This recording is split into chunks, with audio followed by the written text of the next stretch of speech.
এখন আমরা উনুনে রান্না বসিয়েছি। এখন বাজে 10:30। আর রাত্রেবেলায় দেখতে পাচ্ছ ছাদের ওপরে কাঠের জালে রান্না হচ্ছে। আর এখানে বৃষ্টির ফোঁটা পড়ছে, আশা করি তোমরা দেখতে পাচ্ছ। এই দেখো সাদা সাদা বৃষ্টি পড়ছে, শীতকালে বৃষ্টি। আর এখানে আমি রান্না করব লিভার, স্টমাক, চিকেন। তবে চলো তোমাদের সাথে শেয়ার করা যাক। এই বৃষ্টিটার পরেই কিন্তু ঠান্ডা পড়বে। প্রথমে আমি তেল দেওয়ার পর জিরে তেজপাতা দিয়ে দিয়েছি এখানে। আর এখন আমি এই যে আলু পেঁয়াজ টমেটো কেটে রেখেছি, প্রথমে দেব আমি পেঁয়াজটা। চলো পেঁয়াজটা দিয়ে দিই। এই পড়ে গেল। আর এই যে রয়েছে লিভার, স্টমাক, ভালো করে পরিষ্কার করে নুন হলুদ মাখানো রয়েছে অলরেডি। তো এটাই রান্না করব আজকে। আর আঁচটা একটু নেভো নেভো হয়ে এলে এই টমেটো আর বেগুনটা পোড়াবো আজকে, দিয়ে পেঁয়াজ দিয়ে মাখা করলে দারুণ খেতে লাগবে। রাতের খাওয়াটা পুরো জমে যাবে। এবার একটু নেড়ে নিই হালকা করে, এটা হালকা ফ্রাই হবে, তারপর টমেটো দেবো। আর এখানে আমি অলরেডি মশলাটা বানিয়ে নিয়ে এসেছি। পেঁয়াজ, রসুন, আদা, তারপরে রয়েছে তোমার গুঁড়ো লঙ্কা, জিরে, নুন হলুদ সব দিয়ে নিয়ে এসেছি। তো পেঁয়াজটা দেখো ভাজা ভাজা হয়ে গেছে। এবারে দিয়ে দিলাম কেটে রাখা একটা গোটা টমেটো, সিডসগুলোকে ফেলে নিয়েছি আমি।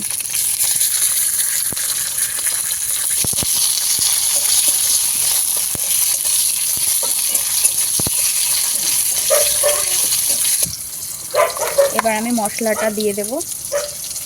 মশলাটাকে দিয়ে তোমরা জানোই কষতে হবে ভালো করে। আর মশলাটা কষানো হয়ে গেলে হালকা করে জল অ্যাড করব। যেহেতু লিভার স্টমাকটা ঝোলঝোল হয় না, একটু কষা কষাই হয়, তাই এটা কষা কষাই রান্না হবে, বুঝে ভালো করে কষতে হবে। দেখো আর নিচে যেন ধরে না যায়। তোমরা তো গ্যাসে রান্না করবে, আমি উনুনে রান্না করছি, নিচে যেন লেগে না যায়, তাই একটু ভালো করে এটাকে কষাতে হবে কম আঁচে। এবার নাও আমার কষানো কিন্তু এদিকে কমপ্লিট। দেখো অনেকটাই কষে এসছে আর গন্ধও বেরিয়েছে। এবার আমি এই লিভার আর স্টমাকটা দিয়ে দেবো। বাবা চলো দিয়ে দিই। এবার এটাকে দিয়ে ভালো করে কষতে হবে, একটু সময় নিয়ে কষতে হয় এই আর কি। দেখো এটা কষতে কষতে কিন্তু আলুগুলো দিয়ে দেব, নতুন আলু, তাই ভেজে নেইনি এটাকে। আলুগুলোকে দিয়ে দিলাম। এবার আলুগুলো দিয়েও কষবো ভালো করে।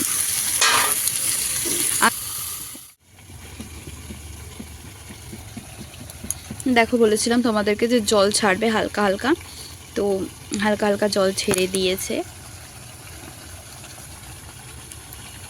স্মেলটা কেমন আসছে দেখো। আমি বেগুনটাকে ভেতরে দিতে পারছি না, তার কারণ এখন যা আগুন রয়েছে, আমি যদি ভেতরে দিই ওটা ঝলসে পুরো কালো হয়ে যাবে। তাই এখানে একটু ভাপে ভাপে সেদ্ধ হোক। হালকা যখন আগুনটা হবে তখন আমি বেগুনটাকে একটু ভেতরে দিয়ে দেবো। তারপর এটাকে ভালো করে ধনেপাতা পেঁয়াজ কুচো তেল দিয়ে মাখলে যা দারুণ লাগবে না খেতে, মুখে জল আসছে বলতে গিয়ে।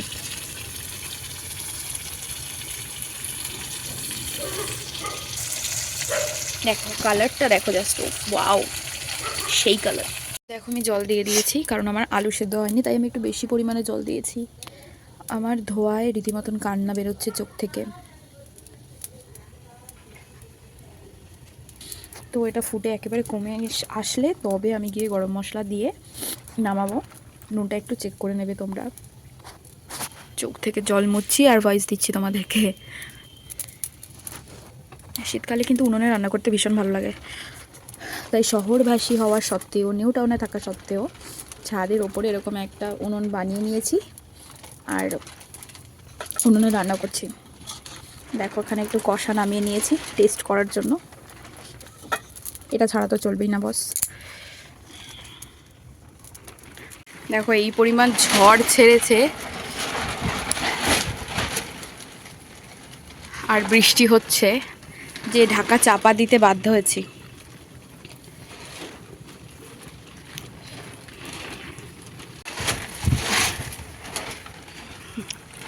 বৃষ্টির জল গায়েও পড়ছে রীতিমতন এবার।